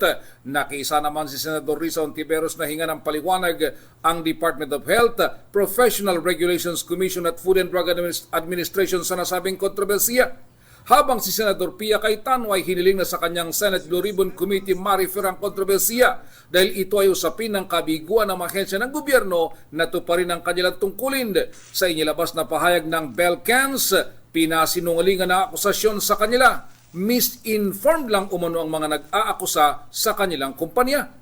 Giit ng kumpanya, sumusunod sila sa ethical standards ng local healthcare industry. Para sa kauna-unahan sa Pilipinas, DZRH, ito si Raymond Dadpaas, tuloy-tuloy sa pagbabalita, tuloy-tuloy sa serbisyo, sama-sama tayo, Pilipino. Maraming salamat, Raymond. Samantala, kasama na natin live mula po sa, nasa Europe ba ito ngayon o nasa Dubai pa rin? Si Sam Cantanta ng First Pinay Olympic qualifier natin sa fencing. Sam, good morning and congratulations. Hello po. Good morning po. Thank you so much for having me po. Ayan. Naghahanda ka na ngayon para sa Paris. Actually po, pabalik pa lang po ako ng US po galing Dubai. Kasi po, exam week ko po so kailangan ko po muna bumalik ng Penn State. Babalik. And then from there po. Oo. And then uwi pa ako ng Pilipinas po after po ng final exam ko po. Kasi nag-aaral ka sa nag-aaral ka pa pala nga sa US, Oo. Paano nga pala, anong paghahanda ang ginawa mo at were you that confident na mananalo ka dito sa Dubai? Actually po, not really po. Kasi po, kakagaling ko lang po ng injury po So I tore my ACL po last Southeast Asian Games po sa Cambodia last year of May. Mm-mm. So 10 months out pa lang po ako from surgery. And of course, wow. I've been preparing for this tournament po. Pero syempre, I have really high expectation po for myself. But at the same time po, kino-consider ko rin po na galing akong injury. So, nag-enjoy lang po talaga ako the whole tournament. Sam, huwag kang magpapapressure ha. Alam mo ba, lahat ngayon tuwang-tuwa sa iyo, Everyone is so proud. Dahil you're making history to be the first Pilipina na pumasok sa Olympics sa larangan ng fencing. Salamat po. Maraming salamat po. Just carry on, Huwag kang magpapa-pressure doon sa na yun. But of course, we're looking for the gold. Looking at the gold. Ayan. And you're 22. You're just 22 years old, di ba? Yes po, 22 po. How young did you start playing fencing? I started fencing po when I was 9 years old po. I started po sa grassroots programs po ni Councilor Joseph Rico po sa Quezon City. And ayun po, nag-start lang po ako fencing for free lang po yun. Tapos hindi po namin akalain na pwede po ako makakuha ng scholarship po sa different UAAPs po sa Manila. And hindi po talaga namin naisip na pwede rin ako makakuha ng scholarship po sa US. So yung scholarship mo sa US is because of the sports? Because of fencing po, yes po. Galing naman, oo. But why that interest sa fencing at early age of 9? Actually po, kagawad po yung lolo ko po at that time. Okay. And yung program po ni Councilor Joseph Rico, nagsitraining lang po sila sa mga barangay halls po or sa mga public schools po, yung mga basketball courts po ng public school. Tapos nakita lang po nung lolo ko po and hinikayat niya po akong mag-join po. Aha. So it was never your passion nung bata ka pa na maging fencer ka? Wala yun? No po, I just really tried the sport po talaga and then I started to love it po right away. Oo. You were limping during the last part nung nung laban mo. Is that part of the injury because of that injury? So actually po, natakot po talaga ako. Kala po namin na related po sa tuhod ko kasi po malapit po sa tuhod eh. Pero after, kasi po with all the stress po and frustration din po nung sa bout, kasi nga po may mga, there were so many bad calls po from the referee. So, plus bigla pa pong sumakit yung leg ko. So, na-paralyze po ako, nakala ko po yung ACL po na injury ko. Pero thankfully po, hindi naman po. It's just a minor muscle strain lang po on the back of my knee. Sino yung huli mo na kalaban, Sam? Kazakhstan po. Kaya parang kaya parang may mga bad calls, ha? Okay. But despite those bad calls, hindi sila umubra. And, mas malaki sa yung kalaban mo eh. Di ba? Yes po. Sam, okay, we're praying for you. And ang 2024 Olympics will be happening on? For fencing po, I think from July 27 po. That close, ha? So from US after your finals, balik ka pa ng Pilipinas. So when are you flying back to Paris? We're not sure po, but I think po we're gonna be there like a month early po because of the camp po. Okay. Na sinasuggest po ata ng PSC for the whole Philippine delegation. For now po, kailangan mo mag-acclimatize din muna. Although hindi na malamig ang ang July, di ba? Hindi na malamig sa Paris. Opo, hindi na po. Oo. Ayan. Anyway, sige, congratulations ha. At very proud sa iyo si Ambassador Harry, ha. Sabi tinawag ka agad sabi niya, nanalo si Sam ha. Congratulations, yes, Sam. Very supportive po si Chairman. Pumunta pa po talaga sa Dubai, sa UAE po just to watch the whole team po. Oo. And he said he's very confident that you're going to make it eh. Ganun yung level lang. Parang kami. Ang lucky charm namin. Parang kami, very confident na mag-uuwi ka rin ng gold sa ay, taka mo na, baka sabi mo, naku, nape-pressure ako lalo. Hindi, Sam, again, just be the best, at the Filipinos are so proud of you. Thank you for accommodating our call. Thank you so much po. Ingat dyan, ingat Sam, ha? Thank you for having me. Okay, ingat. Malamig pa rin ba dyan? Malamig pa dyan? Hindi na. Actually, ngayon nga po, pagbalik ko po, medyo uminit na po eh. So, ngayon po, 29 degrees na po. Before po ako umalis, mga around 10 po eh. So, pa-summer na din po talaga. Sige. Okay. Sam, again, ingat ha. Thank you. Congratulations. Ang kauna-unahang Pinay na pasabak po sa fencing sa Olympics, nag-qualify para pumasok sa fencing sa Olympics, si Sam Cantantan. Ayan, taga Quezon City ho pala ito, Matakin ninyo, nagpa-practice lang sa Liga ng Barangay, sa mga kampanya ng barangay. Napaka-importante ho talaga na pinalalakas ho natin yung sports dito po sa lokalidad. Kaya ngayon yung mga kasama dyan sa mga athletic meet, mga regional athletic, provincial athletic meet, pagbutihin nyo. Magandang umaga, Pilipinas! Mga proyektong pang-estruktura para sa Armed Forces of the Philippines sumabot na ng 350 million pesos. Detalye na balita mula kay Manang Milky Rigonana, RH12. Manang Milky. Malaki may tutulong ng pamumuhunan sa infrastruktura para sa militar para mapalakas at may taguyod ang pambansang seguridad ng bansa. Ito ang inahayag ni Congressman Elizalde Co, Chairman ng House Committee on Appropriations, sa groundbreaking ceremony para sa 19 na infrastructure projects ng 9th Infantry Division ng Armed Forces of the Philippines. Ayon kay Co, halos 350 million pesos ang nakalaan para sa mga proyektong pang-infrastruktura ng AFP. Nakapaloob sa proyekto ang pagsasaayos ng military barracks, expansion ng 9th Signal Battalion Building at pagdevelop ng komprehensibong circumferential road network na layunin palakasin ang training capabilities. Sabi ni Ko, ang naturang mga proyekto ay bahagi ng hindi matatawarang commitment ni Pangulong Bongbong Marcos at ng liderato ng Kamara sa kahandaan ng operasyon ng AFP. Kinalala rin ni Ko ang pagsisikap ng AFP na protektahan ang soberenya ng bansa at isulong ang kapayapaan. Ang kanilang dedikasyon anya ang bumubuo sa pundasyon ng seguridad at pagkakaisa. Para sa kauna-una sa Pilipinas, DZRH, ako si Milk Regunan. Tuloy-tuloy sa pagbabalita, tuloy-tuloy sa serbisyo, sama-sama tayo, Pilipinas. Maraming salamat, Manang Wilkie. Personal naman dumalo si Senator Bongo sa turnover ng Super Health Center sa Panikitarla, kasabay ng pangako na patuloy na susulong ang healthcare accessibility sa grassroots level at ilapit ang serbisyong pangkalusugan sa mga mahihirap na pamilyang Pilipino. Sinabi ni Senator Go na patuloy siyang tutulong sa pagpaparami ng mga Super Health Centers sa abot ng kanyang makakaya. Sa ngayon, umaabot na ng 17 ang Super Health Center sa Tarlac. Ang Malasakit Center ay dinisenyo upang bigyan naman ng mga Pinoy na maginhawang access sa mga programang tulong medikal na inaalok ng Department of Health, Department of Social Welfare and Development, PhilHealth at ng PCSO. Antabayanan po ninyo sa ilang saglit, makakasama naman natin ang Presidente ng Pharmaceutical and Healthcare Association of the Philippines, si Dr. Diana Edralin.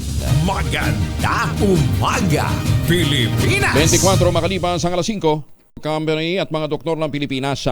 Una rito iniulat ang umano'y isang pharmaceutical company ang nagbibigay ng insentibo sa mga doktor na nagre-reseta ng kanilang mga gamot. Ayon kay Senator Bongo, ang head ng komite, dapat unahin ang kapakanan ng mga pasyente imbis ng pharmaceutical company dahil sa kalusugan ang nakataya dito. Samantala, nilinaw din ni Senator Go na hindi niya kamag-anak si Luis Go, ang presidente at CEO ng Belkens Pharma. Sinabi ni Senator Go na hindi naman masamang magnegosyo pero iba umano dahil tila networking o permitting scheme ang ginagawa nito na posibleng makakompromiso sa kalusugan ng mga Pilipino. Kasama ho natin mula po naman sa Philippine Pharmaceutical and Healthcare Association of the Philippines, si Dr. Diana Edralin. Dr. Diana, magandang umaga po sa inyo. Magandang umaga po, Mr. Angelo Palmones. Magandang umaga din po sa inyong mga tagapakinig at mga tagapanood. Ayan, salamat, sir, sa invitation po. Opo, unahin muna natin siguro, Doc. Ano ba ang PHAP at sino ba ang mga miyembro ng PHAP? So, ang PHAP po or ang Pharmaceutical and Healthcare Association of the Philippines, isa po kaming organisasyon ng mga kumpanya na kilala po sa mga research and development ng mga gamot at bakuna. Ang PHAP po ay na-establish noong 1946 po. We are going on our 78th year this year. So, binubuo ho kami ng mga kumpanya na mas naging kilala ng inyong mga manonood po sa pagtuklas ng mga gamot at bakuna laban sa COVID-19 at sa iba't iba pa pong mga sakit na nakakaapekto sa mga Pilipino at syempre doon din po sa the rest of the world o sa buong mundo. Last year, Mr. Angelo Mr. Angelo, na-recognize kami ng Department of Health ng DOH Healthy Pilipinas Awards for Health Information po noong 2023. Ayan. Yan po ang PHAP. Matanda lang pala ng konti sa inyo ang DCRH, Doc. Ano ha? Ilan taon na po ba ang DZRH? 79 na po ba? Mag-79? Ilan tayo? 82? 80 lang, 80. 85. 85. Matanda kami ng konti. Okay. Matanda po ng 7 years. Okay. Marami kasing hindi nakakaintindi pag sinasabing clinical trial, Doc, kayo siguro mag-elaborate, what goes through a clinical trial and what makes a medicine, what makes FDA require a medicine para sumailalim sa clinical trial bago ibigay sa market? So ang clinical trial ho ay marami hong stages yan. Ang main important thing po na ginagawa ng clinical trial, unang-una ay siguraduhin ho na gamot ay ligtas at ito ho ay mabisa. So it goes through different stages from the molecules po. Meron po tayong tinatawag din na pagsasaliksik tungkol sa pharmacodynamics, pharmacokinetics, ano ho yung epekto ng gamot sa katawan, ano hong tamang dosage, inaaral din ho yan hanggang sinusubok na ho ito sa mga tao hong masigla hanggang dun sa may sakit ho. And of course, after that, meron pa ho tayong pagsasaliksik or trials.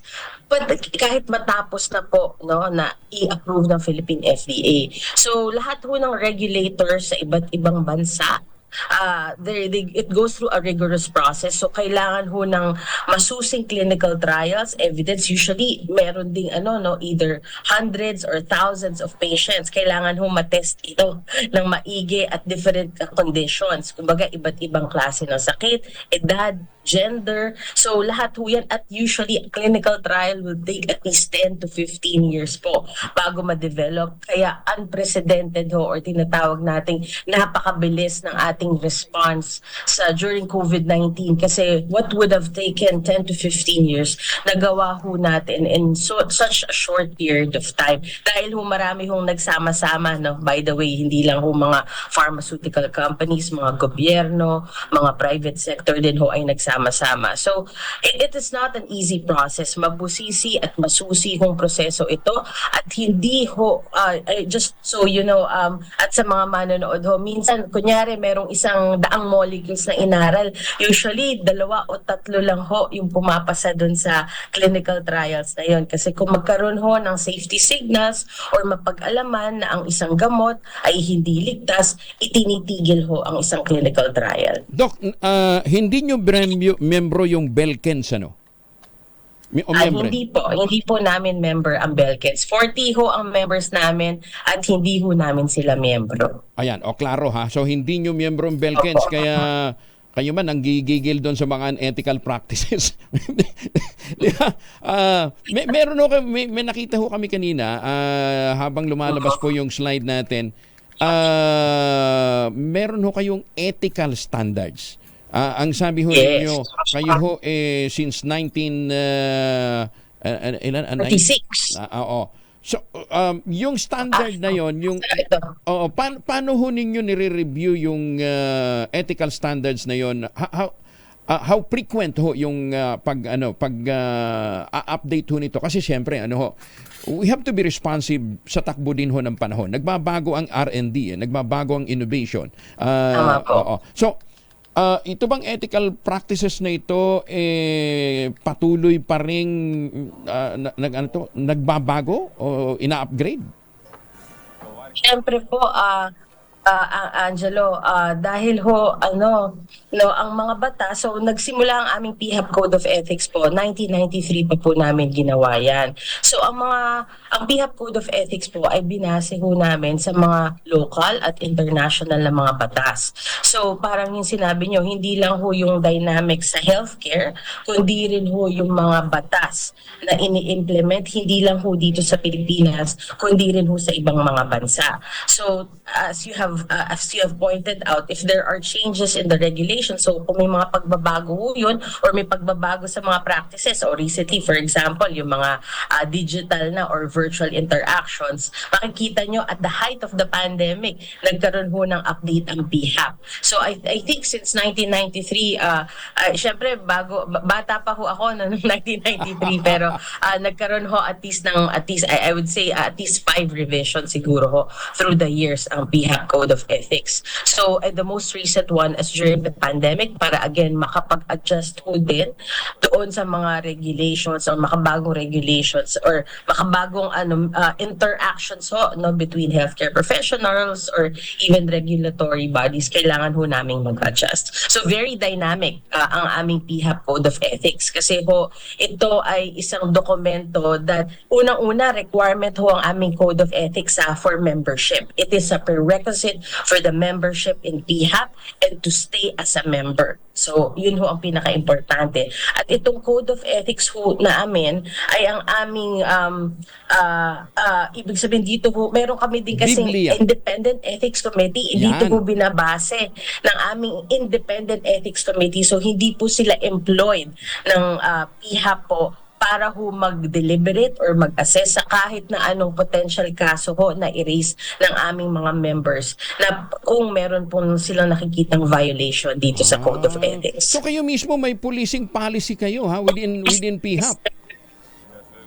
Opo, meron po. Actually, dito ho ay talaga meron kaming independent body. Actually, yung mga member nito, meron kaming national scientist, meron kaming former DOH secretary, meron ho kaming syempre mga kilalang doktor din ho na who are champions of ethics and integrity. Pero on top of that, Angelo, meron kami ho mismo sa aming mga kumpanya, napakahalagang inote, mas stricto pa ho kami sa PHAP. Kunyari, sa aming kumpanya, meron ho kaming 5 klaseng audit. No, may audit for clinical trials, may audit for quality management systems, meron ho rin kaming audit para sa quality ho ng mga produkto, meron kaming audit para sa ethical practices, meron din ho kaming audit para sa aming compliance to environmental regulations. Regular ho yan, almost on an annual basis. Bukod pa po sa kung sakasakaling kailangan pa ng external auditors, ginagawa dun ho namin yan. So, on top of what PHAP has had provisions, even our own individual companies, minimum lang po yung 5. So, it can be more, depende ho dun sa mga regulations ng mga companies. And never na ang PHAP will tolerate pyramiding scheme or pamimigay ng kotse para lang sa mag-endorse ng isang gamot. Ano ha? Opo, Angelo, hindi ho yan sang-ayon sa ating batas. No? Kaya meron tayong, for example, no, meron tayong batas dito sa Pilipinas, yung DOH-AO 2015-0053.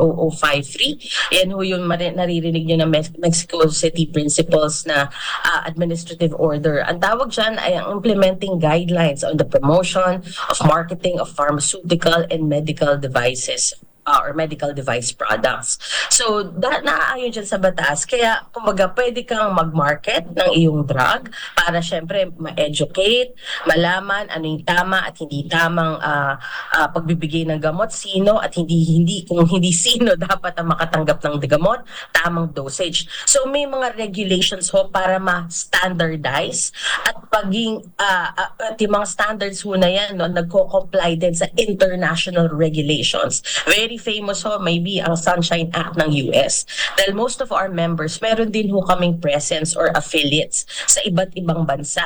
So, ang any potential violation in these marketing principles or marketing guidelines or batas ay potentially magiging violation din ho sa ibang bansa. So, ganun ang implication sa amin. That's why napakahalaga ho sa amin ng aming license to operate. Dahil kumbaga masyado hong maliit yung mga ganyang so I think the better term is it's not maliit, it's more of hindi namin gagawin yung mga ganyan dahil yung consequences at saka meron hong tamang paraan para gawin ho ang proper education and introduction of advances in medicines the right way. Okay. So, Doc, sinabi nyo kanina mayroon kayong mga international linkages. So, nagpapadala ho kayo ng mga doktor abroad? Definitely ho, no, lalo na kung ito ay involved for example yung sinabi ko kanina, no, kung clinical trialists ho sila, meron din ho kasing naaayon ng mga trainings or either kasi may advances in education din or advances on how, kasi makabago yung mga gamot, no, kung pwede. 'Di ba? Kasi katulad ng pandemic, wala hong nagpadala na kahit na saan. 'Di ba? Ibig sabihin may dahilan ho. So ang iniiwasan ho natin ay pagpapadala o yung tinatawag nila junket na walang dahilan para padala ang isang doktor. Kasi ako ho, no, bilang isang doktor din, there are various ways for me to advance my education. So meron ho mga trainings, may mga workshops, meron ho tayong mga tinatawag na international scientific congresses kung saan ho nagsasama-samang ang mga doktor para makapag-interact with each other so that we will know the latest advances in medicines on how to treat diseases. So there are very important reasons why we need to have international interactions that are supported also by and has a provision in our regulations. Pero meron hong limitasyon yon, hindi po unlimited. So ayon ho sa ating batas, if it's within Southeast Asia, for example, maximum ho ng 12 lang. Outside ho of Southeast Asia, maximum ho of 7 lang in a year. In a year? 12 pag Asian, pagka 7 pag outside of Asia. Sa dami ho ng advancement ng technology at saka mga bagong gamot at emerging diseases, yun lang ang pwedeng ipadala. Yes, yun ho ang ating, kaya very strict ho ang ating regulation. So, hindi ho naman siya pinagbabawal, pero ito po yung sinet ng ating batas para nga ho masigurado. Of course, ang intention ng ating batas ay ito ensure na hindi ho ito maabuso or ma-ensure na hindi sobrang dami. Yung ibig sabihin, hindi na siya ginagamit yung ganitong mga trips, so hindi ginagamit sa maling dahilan. It is really for scientific advancements, scientific education ho ng mga doctors, and of course to allow the exposure of our doctors to international, global standards and makabagong teknolohiya. Yan, marami yan. Kasi kailangan mo din ng training or advances, lalo kung let's say surgeon ka, kailangan mo din ng education, maybe mentoring as well, or we call it yung mga internships, mga ganyan. Pwede rin ho yun. Di pabor pa pala itong hearing na ipinatatawag ho ng Senado. Kasi mukhang kailangan na rin natin ng updating dun sa mga existing laws natin. Lalong-lalo na itong binabanggit nyo sa mga exposure at saka mga training sa overseas. Masyadong maliit yung 12 at saka 7 sa isang taon. Masyadong limiting. Sir, you're joining the hearing today, Doc Diana. Opo. Okay. Yes, Mr. Angulo, I will be joining po to actually also, para ho din i-express ang aming suporta unang-una sa ating DOH, FDA at sa ating gobyerno na to actually uphold yung ating ethics and principles, kasi baka marami hong hindi rin nakakaalam. Meron marami actually tayong batas. Ito, binibilang ko sa aking listahan. Hindi ho bababa sa 8 yung mga batas na meron tayo dito sa Pilipinas to uphold. At mas marami hong mga pharmaceutical companies, international at local, na sumusunod dito sa batas at patuloy na nag-i-invest ho para mag-comply dito sa mga regulations na to. And also at the same time to also ensure, talagang pati ang ating mga doktor, hindi lang mga pharmaceutical company, kundi mga doktor na sa amin, ako bilang isang doktor, may sinumpuan po kaming propesyon bilang doktor na first do no harm at tiyakin na ang gamot ay magbigay luna sa mga pasyente. So hanggang ngayon, naniniwala ako na ito pa rin ang nasa isip at layunin ng ating mga doktor. Dr. Diana, thank you for joining us. Good luck ho sa hearing mamaya. Imo-monitor ho namin yung magiging deliberasyon. Thank you for trusting and joining us. Maraming salamat po. Maraming salamat din, Angelo, at sa inyong mga manonood. Ang Pangulo po ng Pharmaceutical and Healthcare Association of the Philippines, si Dr. Diana Edralin. Maganda umaga, Pilipinas! Alas 5:44. Umaga, Pilipinas! Ay, magandang umaga sa mga taga-Biata, Pandacan, Maynila. Nag-iikot na dyan si Sherwin Alparo. Lakasan nyo na ang inyong mga radyo! Magandang umaga din po sa mga taga-Burnbank, California, at sa mga taga-Switzerland. Sabi nila masarap daw ang mga tsokolate sa Switzerland. Hindi ako naniniwala. Kasi mas nakatikim ko ng tangerine chocolate, mas masarap pa. Gawang atin. Ang tangerine chocolate po ay produkto ng mga magnaniyog. Yan po sa lalawigan ng Quezon. Sa tulungan po ni Dr. Helen Tan, yung mga planting material ng kakao galing Davao, hinakot. Itinanim po sa ilalim ng mga nyugan. Kaya ngayon ay nagpuproduce sila ng tangerine chocolate.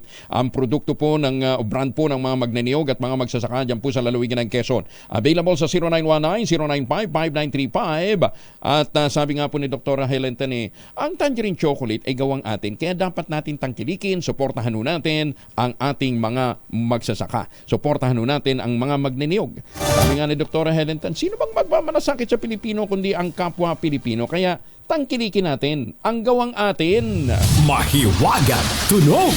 Ayan, 5,000 para sa online listeners at para naman sa mga sasali text line, 5,000 din. So total of 10,000 pesos ang naghihintay na premyo sa Mahiwagang Tunog. Ayan.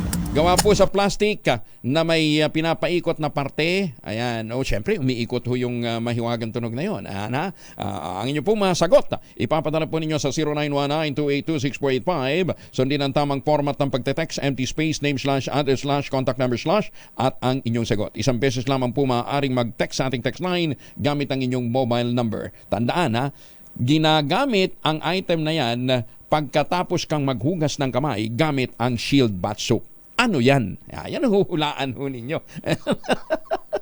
Gumagamit ba niyan kapag magte-take down ng Ultabayo? Ay, hindi. Iba naman ang Ultabayo. Ang Ultabayo po ang kauna-unahang postbiotic food supplement na rekomendado ho ng mga doktor, rehistrado sa Food and Drug Administration, at ito po'y dumaan sa matinding clinical trial dyan po sa Japan. At sinasabing po pwede pong maging adjunct treatment sa iba't ibang mga karamdaman na nangangailangan ng pag-boost ng ating immune system. Kasi ang pinapasok po ay dead bacteria o dead microorganisms sa ating katawan, at nagpa-activate sa commander ng ating immune system, yung plasmacytoid dendritic cell. Kaya ang postbiotic ay tumutulong para magkaroon tayo ng magandang tulog, para magkaroon ng magandang gising, may panibagong sigla sa kinabukasan. Ayan, available po yan sa Lazada, Shopee, online, pero siguraduhin lamang po ninyo na yan po ay galing sa Deoxys Health Ventures. Available din po sa Mercury at iba pa ho mga pangunahing butika nationwide. Kung may mga katanungan po kayo, mag-text sa 0917-110-6580. Ang Ultabayo po ay kauna-unahang postbiotic food supplement na rekomendado ng mga doktor at rehistrado sa Food and Drug Administration. Dahil 85 taon na ang kauna-unahan sa Pilipinas at ang MBC mas gumanda na, mas pinalakas at mas pinalawak pa ang pamimigay ng ating papremyo. Ito ang DZRH Mas Malakas Promo, kung saan pag naabutan namin kayong malakasang nakikinig o nanonood sa DZRH ay mananalo ka ng instant 1,000 pesos at may kasama pang grocery bag ng DZRH. So ano pang hinihintay ninyo? Tutok na sa nangunguna kauna-unahang radyo sa buong Pilipinas, DZRH. Una sa Pilipinas, una sa Pilipino. May nahuli na si Sherwin Alparo. Sherwin, go, go, go! Naku, Angelo, dito sa Palengke, Biata, dito sa talipapa ng Biata, napakaraming paninda, pagkain, saging at tilapia. Pero malakasan dito sa pakikinig sa iyong programa, di lang sa pakikinig, kundi sa panonood. Buhay na buhay pa yung nagtitinda. Oo, okay. O yan, may mga prutas pa. So, kompleto rito, pag pupunta ka rito sa talipapa ng Biata, isang bagsakan na lang, di ba? Bilihan na kagad ng ulam pag dating ng umaga. Pero, itong bahay na to, malakasang nanonood sa DZRH. Tatay, magandang umaga. Pangalan niyo po? Magandang umaga din po. Pangalan niyo? Tito Galdo. Tatay Sito. Dami ng alagang pusa. Ayan. Ilan po? Marami-raming pakakainin yan. Ayan. Ang daming anak nyo, mga fur daddy pala kayo. Ayan. Okay. Sige, bigyan na natin yung premyo. Oo, dahil nahuli natin na nanonood sa DZRH, bigyan na natin ng 1,000 pesos. Tatay premyo mo, 1,000. Thank you po. Plus meron ka pang grocery bag mula sa DZRH. Thank you po. Thank you. Maraming salamat po. Naku, maraming salamat din sa iyong pakikinig at tuloy-tuloy mo lang yung pakikinig niya dahil lahat ng nanonood doon nakikinig sa DZRH meron chance sa manalo ng 1,000 pesos sa DZRH Mas Malakas Promo. Arts number 6, Sherwin Battle para tuloy-tuloy sa pagbabalita, tuloy-tuloy sa serbisyo. Sama-sama tayo, Pilipino. Maraming salamat, Sherwin. Maganda umaga, Pilipinas! Kailan ka daw dadayo doon ho sa palengke na nandyan po sa Sibera, Mabalacan, Sherwin? Ito po namang Sibera, Mabalacan, Sibera, Bacolod at Samira ay mga proyekto po ng Westchester Realty. Pinakamurang ready for occupancy unit na po yan sa housing industry. At kung ngayon nga po kayo bibili dyan ngayon, may chance pa ho kayo manalo ng 342 sa sa anumang Asian destination. Makipag-ugnayan lamang po kayo sa 0996-501-5555 o sa 0947-434-5555. Ito pa rin ang pangarap na magkaroon ng sariling bahay sa presyong abot kaya. Maganda umaga, Pilipinas! 4 na minuto na lamang, 8 na umaga. Susunod ng 2x2 in just a while. Kuya Angel po siya ang Palmono sa giwan sa inyo na isang magandang umaga. Maraming salamat sa inyo lang sawang pagsubaybay, pakikinig at pagtitiwala, magtanim ng kawayan para sa kalikasan at kabuhayan. Ang ating quote of the day ngayong araw nito ay galing po sa isang ancient wisdom. Ang sabi po, the water that does not move becomes stagnant, and so does the mind that is not open to change. Jerry Mahat, Anthony Taberna, in just a while, 2x2 na. Maganda umaga, Pilipinas!